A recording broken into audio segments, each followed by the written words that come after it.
Nós estamos vivendo dias em que o individualismo tem crescido bastante.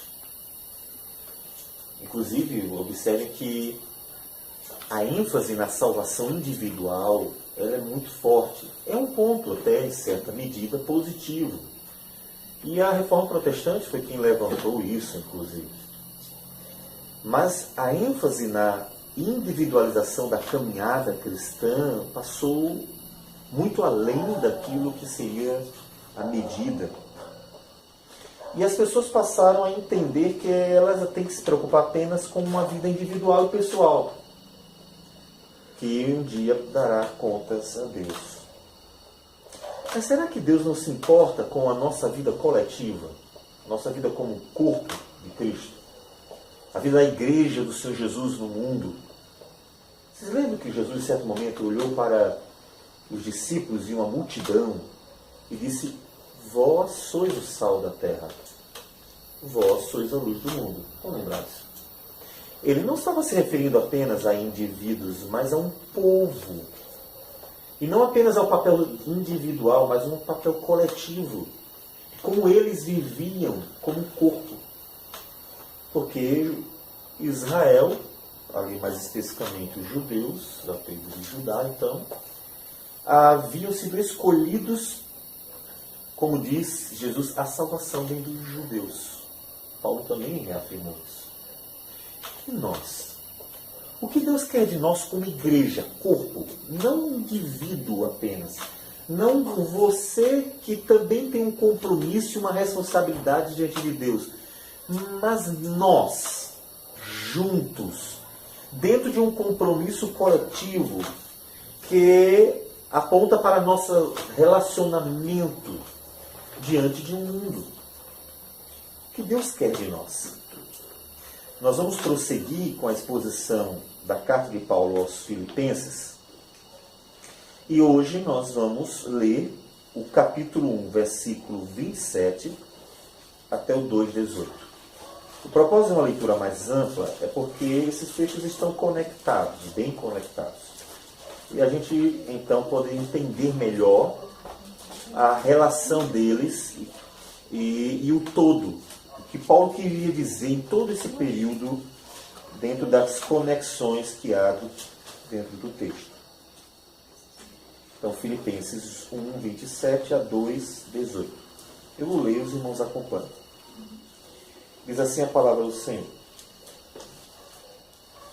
vivei acima de tudo, por modo digno do Evangelho de Cristo, para que, ou indo ver-vos, ou estando ausente, ouça no tocante a vós outros que estáis firmes em um só Espírito, como uma só alma, lutando juntos pela fé evangélica, e que em nada estáis intimidados pelos adversários, pois o que é para eles prova evidente de perdição, é para vós outros de salvação, e isto da parte de Deus, porque vos foi concedida a graça de padecerdes por Cristo, e não somente de crerdes nele, pois tendes o mesmo combate que vistes em mim, e ainda agora ouvis que é o meu. Se há, pois, alguma exortação em Cristo, alguma consolação de amor, alguma comunhão do Espírito, se há entranhados afetos e misericórdias, completai a minha alegria, de modo que penseis a mesma coisa, tenhais o mesmo amor, e sejais unidos de alma, tendo o mesmo sentimento. Nada façais por partidarismo ou vanglória, mas por humildade, considerando cada um os outros superiores a si mesmo. Não tenha cada um em vista o que é propriamente seu, senão também cada qual o que é dos outros. Tende em vós o mesmo sentimento que houve também em Cristo Jesus, pois ele, subsistindo em forma de Deus, não julgou como usurpação o ser igual a Deus. Antes, a si mesmo se esvaziou, assumindo a forma de servo, tornando-se em semelhança de homens e reconhecido em figura humana. A si mesmo se humilhou, tornando-se obediente até a morte e morte de cruz.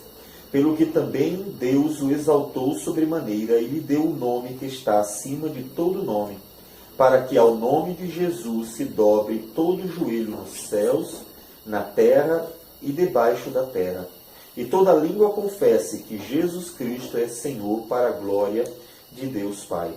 Assim, pois, amados meus, como sempre obedecestes, não só na minha presença, porém muito mais agora na minha ausência, desenvolvei a vossa salvação com temor e tremor. Porque Deus é quem efetua em vós tanto o querer como o realizar, segundo sua boa vontade. Fazei tudo sem murmurações nem contendas, para que vos torneis irrepreensíveis e sinceros, filhos de Deus inculpáveis no meio de uma geração pervertida e corrupta, na qual resplandeceis como luzeiros no mundo, preservando a palavra da vida, para que no dia de Cristo eu me glorie de que não corri em vão, nem me esforcei inutilmente. Entretanto, mesmo que seja eu oferecido por libação sobre o sacrifício e serviço da vossa fé, alegro-me e com todos vós me congratulo. Assim vós também, pela mesma razão, alegrai-vos e congratulai-vos comigo. Senhor Deus amado, obrigado por tua palavra lida, poder do Senhor para a salvação. Colocamos a vida de cada um aqui presente, porque precisamos, Senhor, que o teu Santo Espírito esteja a nos dar entendimento sempre, a fim de compreendermos a tua palavra e aplicarmos à própria vida. Usa-nos também para a tua glória, certo de que toda sabedoria e conhecimento provém do Senhor. Que o Senhor nos conduza, nos dê palavra, nos abençoe. Em nome do Senhor Jesus. Amém.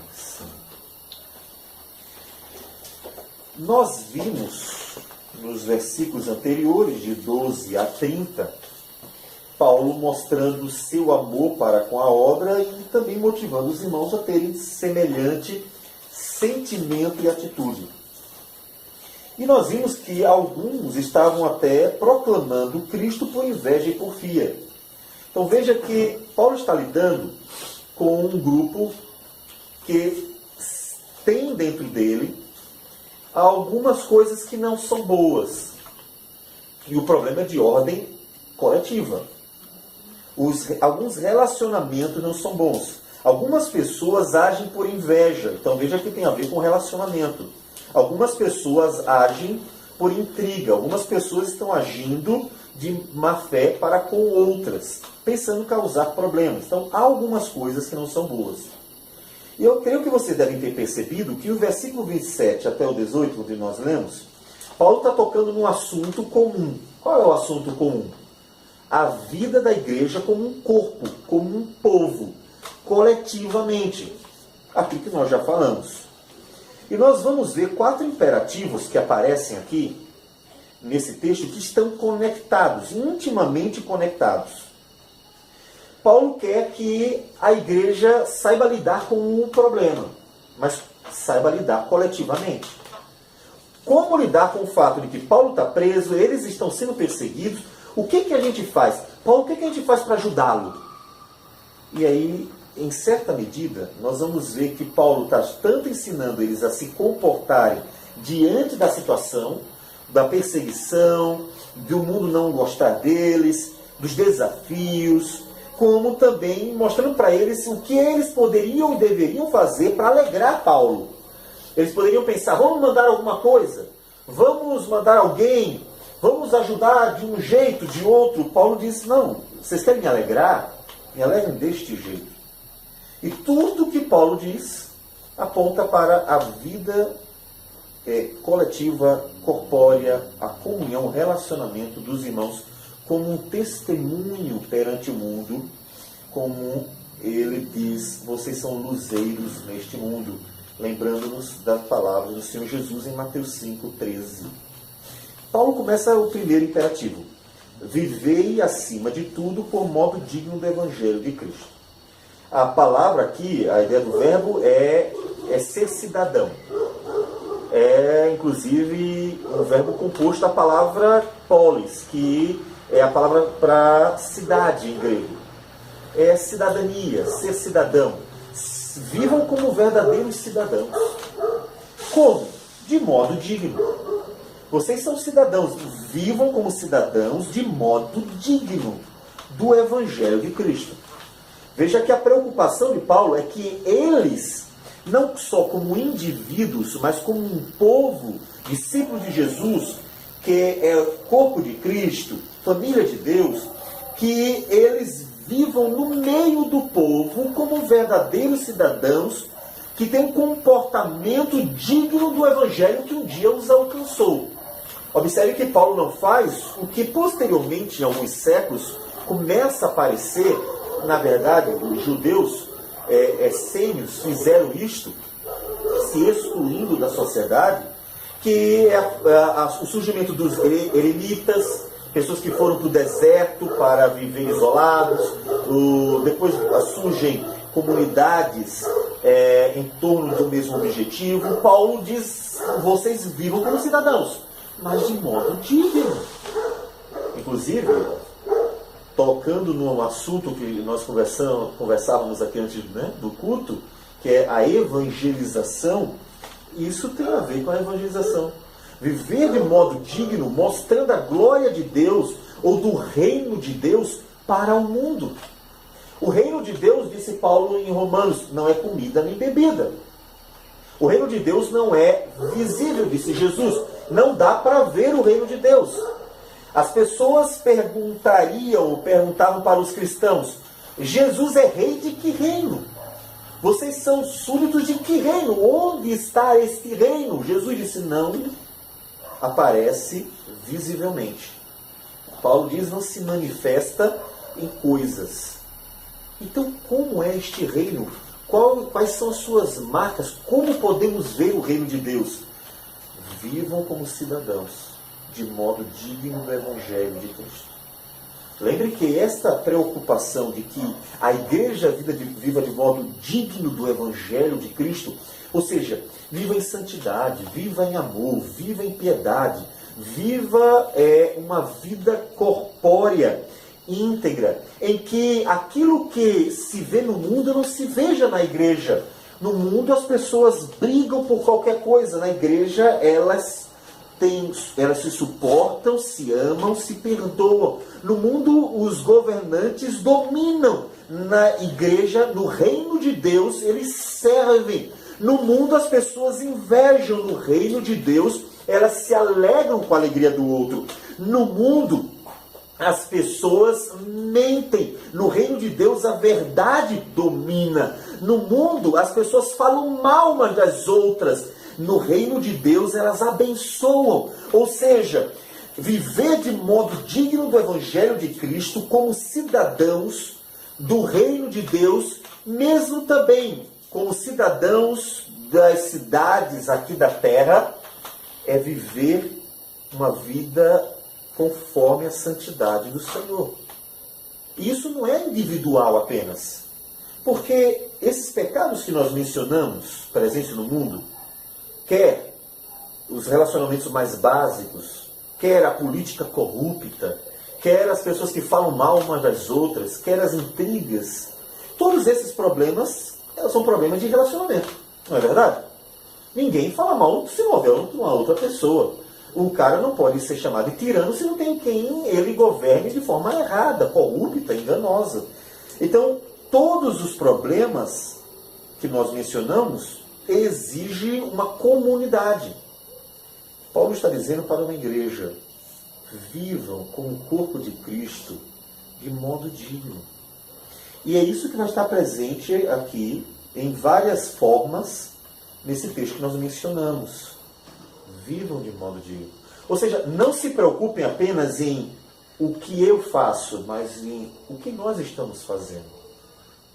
Porque quando nós nos preocupamos apenas conosco, ou seja, o que nós veremos mais à frente, quando ele diz que cada um não tem apenas o que em vista, apenas o que é seu.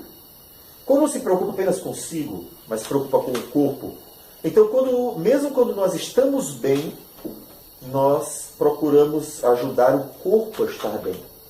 A preocupação de Paulo é para que não apenas um ou outro indivíduo esteja bem, mas o corpo esteja bem.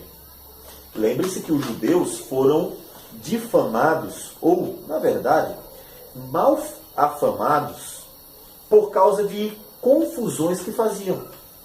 Não foram poucas as vezes que surgiram judeus revoltados contra o Império Romano e tentaram levantar guerras civis. Tentaram levantar motins, tentaram ir contra o Império. E mesmo que os seus ideais tenham a ver com o povo de Deus, é um povo livre, mas eles criaram muitos problemas e confusões, inclusive por não entenderem que o reino de Deus não era comida nem bebida. E Paulo não quer que isso aconteça com a igreja. A igreja deve dar um bom testemunho para o mundo no sua vida corpórea, coletiva, como uma comunidade, igreja do Senhor Jesus. E observe então que tudo que ele vai dizendo abaixo tem a ver com essa relação. Viva de modo digno. Ele diz em Efésios, em Colossenses, ele diz em Tessalonicenses. Paulo diz isso várias vezes para a igreja. Vivam de modo digno do Evangelho de Cristo. A igreja dos nossos dias está vivendo de modo digno do Evangelho de Cristo? Essa é uma pergunta importante.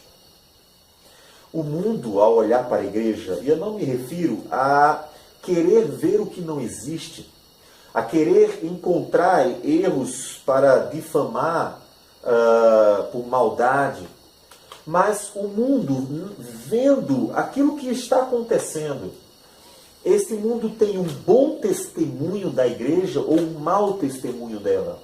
A igreja tem que se perguntar isso. A igreja tem que perguntar a si mesma: nós estamos vivendo de modo digno? Ou as pessoas estão vendo a mesma corrupção da política secular na política eclesiástica?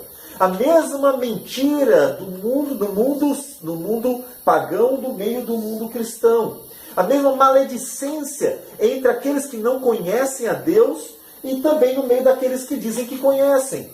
As mesmas coisas erradas, portanto, que há no mundo que não conhece a Deus, que Jesus disse que tem como pai o diabo, e aparecendo no meio daqueles que dizem ter por pai Deus o Senhor. A igreja tem que se preocupar e dizer: será que estamos vivendo de modo digno? E mesmo que você diga: mas eu estou. O problema é que não é só você. Deus quer que a igreja viva de modo digno. Por que Lutero lutou? Por que Calvino depois abraçou também? Por que homens abraçaram a luta contra o que estava errado? Por que, voltando mais ainda, João Batista, como nós lemos hoje em Mateus capítulo 3, levantou a voz para falar para todo Israel sobre a necessidade de arrependimento? E ele não estava bem? Ele não estava fazendo tudo direitinho? A vida dele não estava corretinha? Então por que eles tiveram que lutar? Porque Deus não apenas quer que um cristão, dois cristãos estejam vivendo uma vida agradável. Ele quer que a igreja que carrega o nome de Deus viva uma vida para a glória dele. Lembrem que a Escritura diz, o profeta Isaías menciona sobre os judeus, ou sobre Israel, dizendo que os gentios blasfemam do nome de Deus por causa do povo de Deus, que não vivia de forma agradável a Deus. Então, já temos uma aplicação muito importante aqui. É que não dá para ser omisso. Não dá para ser um sujeito paciente. Paciente no sentido de que recebe apenas as ações, que não é ativo. O cristão precisa se preocupar. Será que o nome de Deus está sendo glorificado no meio desta geração? E no momento que o cristão percebe que não, que as coisas não estão andando como deveriam, e que Deus, em vez de ser glorificado, tantas vezes é difamado, por causa daqueles que, dizendo pelo nome do Senhor, falam e fazem ou vivem de modo indigno do Evangelho, então começa uma luta para que a igreja do Senhor viva de modo digno. Que é a luta de Paulo também nesse momento. Apesar de estar preso por causa do Evangelho, não por causa dessa batalha, mas veja que ele, em várias de suas cartas, trava uma batalha com a igreja local, dizendo para a igreja: vocês precisam mudar, vocês precisam viver de forma agradável. E ele está dizendo isso aqui. Vocês, no momento que vocês estão sendo perseguidos, momentos difíceis, o que vocês têm que fazer é viver de modo digno. Essa é a preocupação que vocês têm que ter. Vivam de modo digno do Evangelho de Cristo. Ele diz: olha, quer eu esteja presente ou não, que eu escute isso. O mais importante não é se eu vou ser liberto, é se vocês estão vivendo de modo digno. Porque quer eu esteja, ou seja, liberto ou não, eu escute que vocês estão vivendo de modo digno. Observe que Paulo desfoca de si. O olhar deles está sobre Paulo. Paulo está preso. O nosso amado apóstolo que pregou, que cuidou de nós. Nós estamos preocupados, estamos tristes. Queremos que o Senhor liberte. Estamos orando por isso. Estamos tentando ver como podemos ajudar. Quem sabe tentar influenciar.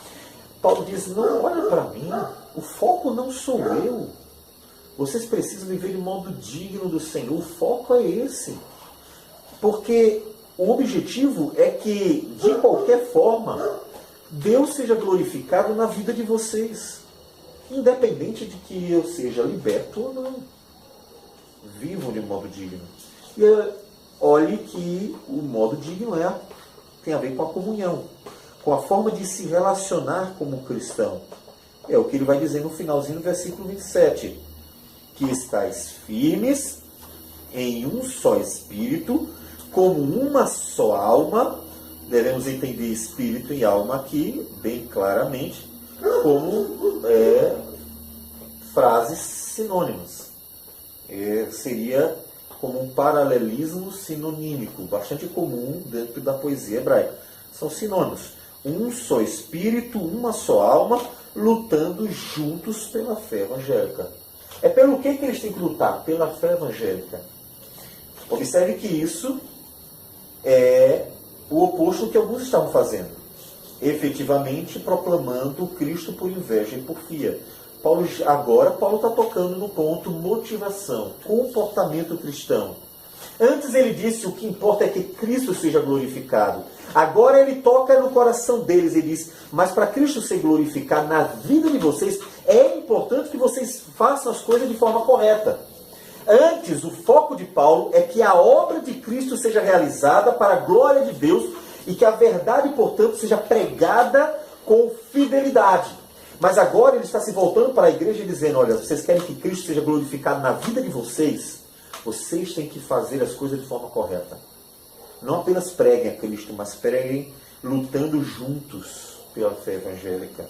Vocês estão lutando por Cristo e não cada um lutando por si mesmo. E quando lutam por Cristo, vocês glorificam a Deus. É assim que tem que ser. É assim.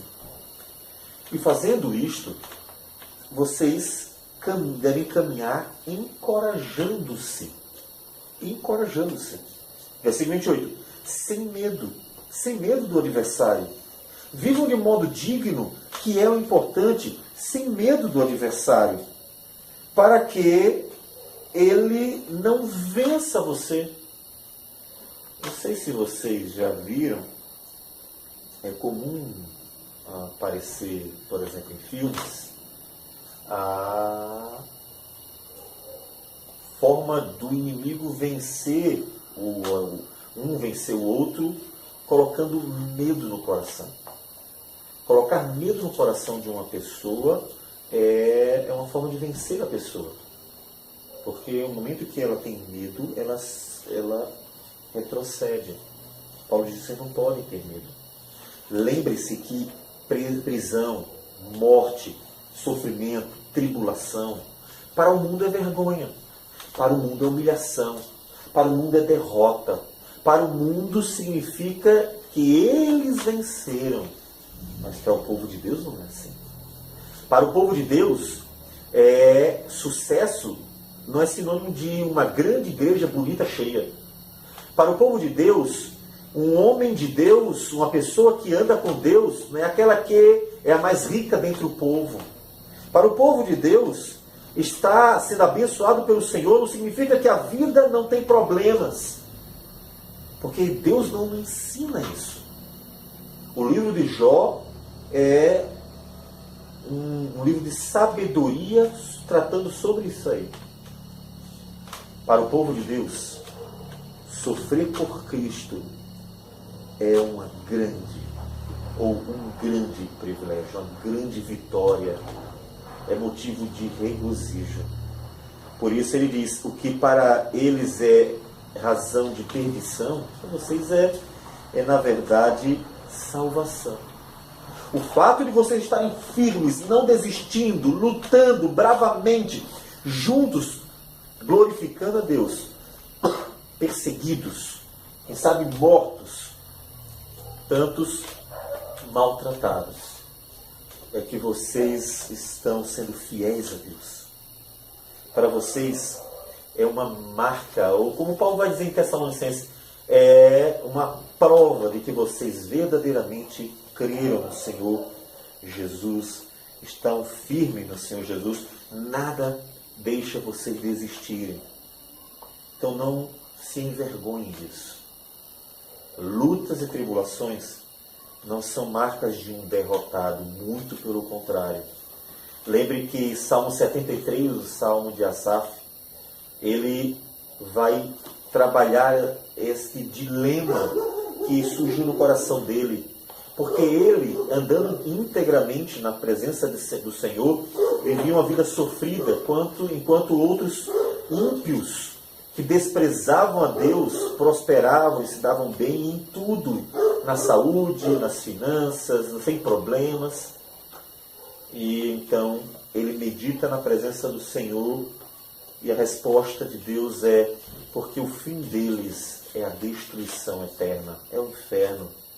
Por isso Deus não os castiga e deixa que eles se regalem com suas conquistas tantas vezes levianas, injustas, mentirosas, enganosas, enquanto o povo de Deus é trabalhado pelo Senhor como um vaso que precisa ser tantas vezes quebrantado e remodelado para que venha a sair como um belo vaso de honra para a glória do Senhor.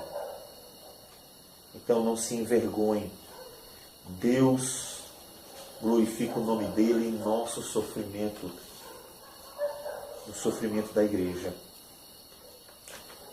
Mas é preciso que a igreja esteja trabalhando junta nisso. Junta. Eles receberam a graça de padecer por Cristo e deveriam estar juntos nisso daí. Juntos. Essa é uma das coisas que nós precisamos levar. A cristandade é um dos assuntos fundamentais do nosso tempo. Levar a cristandade a refletir. A unidade na verdade, não a parte dela, mas sim a unidade. Porque a forma como está sendo tratada a relação as relações entre os cristãos já foi muito além daquilo que poderia ser aceitável, diria assim. Ou seja, nós precisamos mostrar, como disse Jesus em João 13, 34 e 35, o amor dele, para que as pessoas vejam que somos verdadeiramente discípulos dele. E esse é um dos pontos que precisa ser resgatado.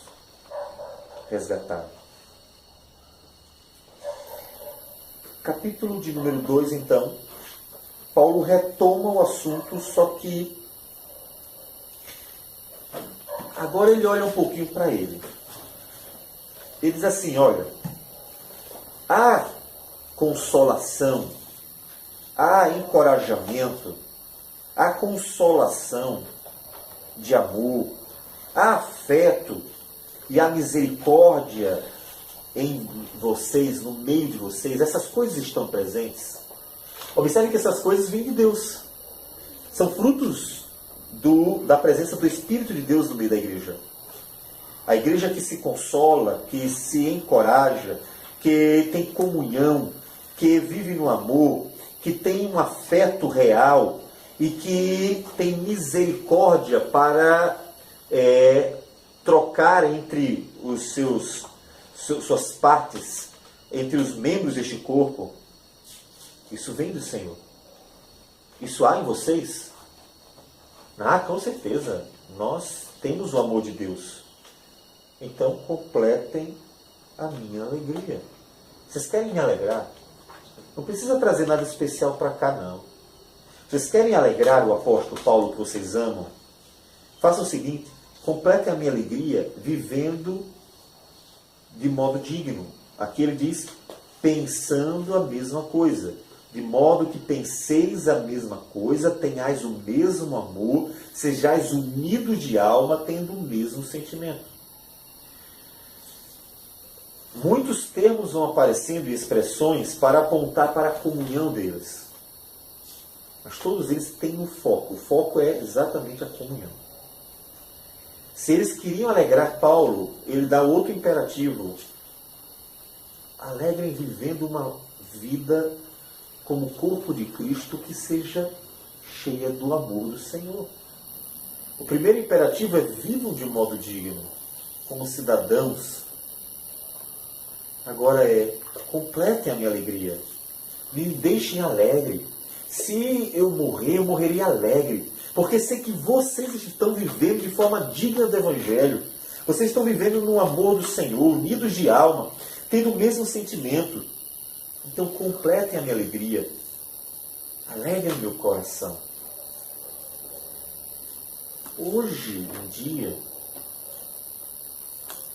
por causa do individualismo, as pessoas pouco pensam na importância de dar alegria a outra pessoa. Já pensaram, uma igreja, já pensou em alegrar o coração de um pastor, vivendo uma vida para a glória do Senhor? Não tem maior alegria para um pastor. É maior do que qualquer outra coisa que se possa fazer que é secundário. Viver uma vida para a glória. Eu ver que o trabalho está sendo valorizado, que as pessoas estão dando ouvidos a Deus e estão praticando a vontade do Senhor. É isso que a gente deve fazer. Paulo diz, completa a minha alegria. Poderíamos dizer da mesma forma. A nossa alegria é que a igreja viva desta forma, glorificando a Deus com a vida. A comunhão, na verdade, bem solidificada, de forma que estejam unidos no propósito de glorificar a Deus de forma prática. Prática, não teórica. Não é cantar uma música que fala de comunhão quando os irmãos estão vivendo uma vida de intrigas ou de aparências. De aparência. Logo em diante ele diz no versículo 3, nada façais por partidarismo ou vanglória, cada um tendo um grupinho específico, pessoas que querem ser melhores. Temos tido muitos líderes hoje em dia, líderes que estão colocando o nome mais alto do que o do próprio Cristo, onde a fama subiu a cabeça. Então, atrai discípulos atrás de si, e aí começa uma guerra entre pessoas famosas, ou entre discípulos dessas pessoas famosas. Eles não façam isso, não é desse jeito. Lembre que Paulo corrigiu Coríntios, dizendo, olha, eu sou de Pedro, eu sou de Paulo, eu sou de Apolo. Minha gente, só existe um Cristo. Nenhum de nós morreu por vocês, não. Não sejam partidários. Deveriam estar vivendo em Cristo. O problema é que a verdade foi tirada da base da vida da cristandade. Em muitos grupos, a verdade já não é o fundamento. E lembrem que o salmista falou sobre o perigo de tirar a verdade do fundamento de um povo. No Salmo de número 12, ou melhor, 11, o salmista diz no versículo 3, ora, destruídos os fundamentos, que poderá fazer o justo? Ou no Salmo 12, versículo 8, ele diz, Por todos os lugares andam os perversos, quando entre os filhos dos homens a vileza é exaltada. Quando não há verdade, então uma perversidade se multiplica. Colocaram no coração dos homens que era importante brigarem entre si. Paulo está dizendo exatamente o oposto. Tendo a verdade por fundamento, vocês precisam viver a beleza da comunhão em Cristo Jesus para a glória de Deus. E Paulo diz, isso aí para mim é alegria. Isso é alegria. Colocaram, eu diria, Satanás colocou na mente de pastores e presbíteros que precisam brigar, que o presbítero precisa se opor ao pastor, que pastores precisam se opor entre si. E então conseguiram dividir a casa. Jesus disse, um reino dividido não subsiste. E Satanás conseguiu colocar no coração de muitos isso, destruindo a igreja do Senhor Jesus, ao não se aperceberem que não foi Deus que nos ensinou a viver uma vida de desarmonia. Isso é fruto do nosso pecado. Paulo diz, complete a minha alegria, vivendo unidos. Olha, se eu receber notícias de que vocês estão vivendo unidos em Cristo, unidos na verdade, portanto, vivendo para a glória de Deus, sem partidarismo nem vanglória, mas por humildade, isso vai alegrar meu coração. Vai alegrar muito meu coração. É uma vida prática, bastante prática. Para isso, é preciso humildade. É preciso considerar o outro superior a si mesmo. É preciso não pensar apenas no que é próprio, mas também ter cuidado com o outro, com as necessidades do outro. Ele vai entrar no terceiro imperativo. Esse terceiro imperativo é o exemplo. O primeiro é, vivam como cidadãos de modo digno do Evangelho. O segundo é, vocês querem então me alegrar? Complete a minha alegria. Agora, como fazer, ou que modelo vocês têm para viverem essa vida comunitária, como corpo de Cristo, de modo digno? Ele vai para o terceiro imperativo. Esse terceiro imperativo é o exemplo prático, vivo, do que ele disse antes. O que ele disse antes? Sejam humildes. Considere o outro superior. É exatamente aquilo que é o oposto de nós mesmos. Nós queremos o melhor para nós. Nós queremos a fama, a glória. Sempre foi assim. Sempre foi assim, desde com líderes tantas vezes, como liderados. Queremos ser melhores do que os outros, queremos, às vezes, até ter a melhor e a maior igreja da região. Queremos ter as melhores coisas, queremos mostrar o melhor. A mulher não entra num salão de festa ou num casamento, depois de ter se produzido da melhor forma possível, sem que tenha aquela intenção, tantas vezes escondida dentro do coração, de que gostaria que fosse a mulher mais bonita do local, do momento. Paulo está dizendo, para vocês viverem uma vida de comunhão profunda, verdadeira e realmente digna do Evangelho, precisam se desfazer de si mesmos. Vocês lembram como foi que Jesus disse, quem quer ser meu discípulo, faça o quê? Negue-se a si mesmo. Para viver uma vida de comunhão, para a igreja presbiteriana aqui em Caxias do Sul, quer a sede, quer futuramente Ana Rec, em Salgado Filho, também lá em Vacaria, e a igreja do Senhor Jesus, onde ela estiver, para que ela, em presbitério, sínodo, Supremo Concílio, em grupos locais, dentro da igreja, para que ela viva uma vida digna do Evangelho. Cada um precisa se esvaziar. E é quando Paulo fala de um terceiro imperativo que aponta para um exemplo prático. Tende em vós o mesmo sentimento que houve também em Cristo. Em outras palavras, imitem Jesus. Vocês querem saber como fazer? Imitem Jesus. Neguem-se a si mesmos.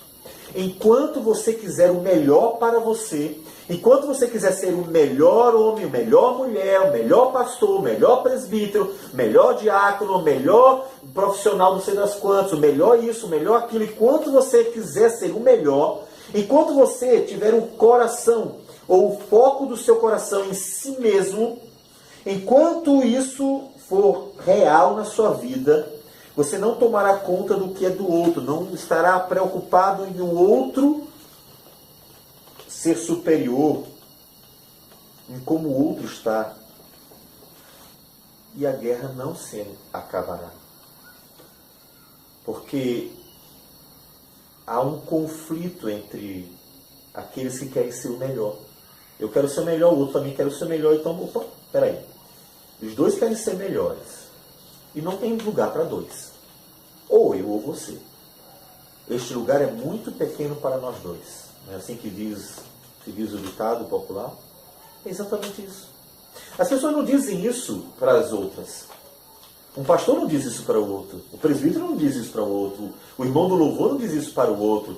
O irmão da igreja não diz isso para o outro. Mas o coração diz. O coração diz em alto e bom som para ele ouvir, mesmo que ele queira ignorar aquela voz. Você tem que ser o melhor. Então é guerra. E é isso que os homens dizem constantemente. Essa guerra da fama gospel é nada mais do que corações dizendo: você tem que ser o melhor. Portanto, guerra contra qualquer um que quiser ser o melhor também. A única forma de não guerrear é fazendo o que Jesus fez. Paulo dá imperativos, chama a atenção para o que ele desejava da igreja, e agora com outro imperativo diz: olhe para o único que é Senhor, verdadeiramente, que é Salvador, ou como Jesus diz, Mestre, e se esvaziou. Versículo 6 ele diz: pois ele, subsistindo em forma de Deus, não julgou como usurpação o ser igual a Deus. Antes a si mesmo se esvaziou, assumindo a forma de servo, tornando-se em semelhança de homens e reconhecido em figura humana. A si mesmo se humilhou, tornando-se obediente até a morte e morte de cruz. Enquanto os homens não se esvaziarem, a guerra prevalecerá. É preciso se esvaziar. É claro que se esvaziar é humilhação. Porque os discípulos dos famosos querem os mais famosos. Por isso a preocupação em fazer nome é tão grande em nossos dias. Porque as pessoas vão atrás de nome. O problema é que fazer nome não só é uma usurpação da glória de Deus, como é um pecado exatamente contra aquilo que Paulo está dizendo. É preciso se esvaziar e não se encher. Querer o melhor para si não é esvaziamento do eu, é enchimento do eu. E enquanto as pessoas encherem o próprio eu, elas vão travar guerras umas com as outras, que vão resultar em maledicências, invejas, em rebeldias, em brigas e confusões que, sem nenhuma necessidade de razão, vão acontecendo sem nenhuma explicação. Porque a causa está lá no mais profundo do ser. É que elas amam mais a si mesmas do que a Deus. E, em vez de se esvaziarem, encheram a si mesmas do orgulho e da vaidade. Você quer não brigar, não falar mal, não lutar contra os outros e travar apenas o bom combate do Senhor? A única guerra que o cristão deve travar é a guerra do Senhor. É a guerra que Paulo diz aqui, ó: pois tendes o mesmo combate que vistes em mim. Estão pagando o preço da fé. Estão lutando pelo Senhor. Vocês querem isso? É preciso se esvaziar de si mesmo. É preciso se esvaziar. Lutar contra o próprio desejo de ser grande, de ser primeiro, de ser melhor. E simplesmente desejar apenas servir. Só isso. Que foi o que Jesus fez. Assumiu a forma de servo, lavou os pés dos discípulos, e isso trouxe pleno contentamento para ele, porque ele estava fazendo a vontade do Pai. Quarta perícope aí, o quarto momento, ele fecha o que Paulo está dizendo para eles sobre a importância de viverem como um povo modelo, que vive de modo digno, à semelhança de Cristo. Então desenvolvam a vossa salvação com temor e tremor. Ainda relacionado à vida comunitária. Sem murmurar, sem reclamar, sendo irrepreensíveis, sinceros, filhos de Deus, preservando a palavra da vida, que é a palavra de Deus. Ou seja, irmãos, a minha maior preocupação é com a vida de vocês. Não é com se vou morrer ou não vou morrer. A preocupação deles era essa. Por isso Paulo vai terminar dizendo que quer seja oferecido como sacrifício, ou seja, quer ele seja morto ou não, a alegria deles está em ver a igreja andando fielmente com o Senhor. Por isso ele termina com o versículo dizendo: assim vós também, pela mesma razão, alegrai-vos e congratulai-vos comigo. Se alegrem comigo, vivam como cristãos e vamos nos alegrar juntos, porque isso é que importa. Deus é quem sabe se nos deixará com vida ou não, se quer honrar ou glorificar o seu nome com a nossa morte ou com a vida. Pois o que nos importa é que vivamos de modo digno do Evangelho de Cristo, como Ele viveu, esvaziou-se a si mesmo, e então glorificou a Deus e foi exaltado pelo próprio Deus.